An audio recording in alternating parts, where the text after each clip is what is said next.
Hey everyone, Coach Nate here from Camp Atterbury, Indiana H2F team. Today for Science Saturday, we're going to be talking about heart rate zone training. So you hear everyone talk about heart rate zones a whole lot, but today we're going to talk about what they mean and how to use them effectively. Roughly before we start calculating your maximum heart rate, just a typical guess formula that's going to get you awful close. Take 220 minus your age in years, and that should give you an awful close estimate to what your maximum heart rate is. If you want a little bit more specific calculation based on your particular fitness level, reach out to us and one of the coaches will be happy to calculate that for you. So there's a bunch of different ways, different zones and intensities that you can train your cardio at to get a bunch of different results. So when we talk about these different zones over here, they're typically categorized as percentages of your maximum heart rate. So once you've figured out what your maximum heart rate is, you can multiply that by the respective percentages and figure out what zone you'll be in.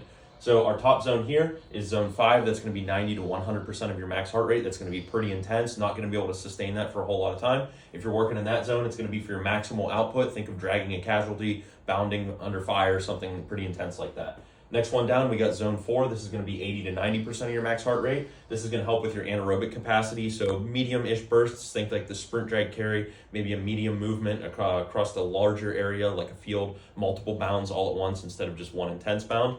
Next, we got zone 3. That's going to be 70 to 80% of your max heart rate. This is going to be fantastic for aerobic conditioning. If you want to up that ruck time, up that run time, you're going to be a lot more efficient processing oxygen for sustained activity training in that zone.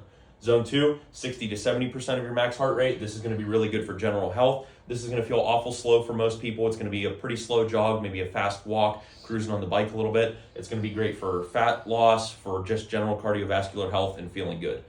On the bottom end here, we got zone 1. That's going to be anything 60% of your max heart rate or less. That's going to be good for warm-ups, non-exercise activity, anything like that. General recommendation, like I said, these top zones here, you're not going to be able to sustain them for an awful lot of time.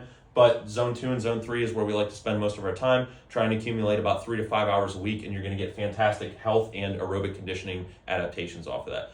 Use some sort of smart device like a watch or, best case scenario, a chest strap heart rate monitor. Keep track of your zones and see what kind of results you get.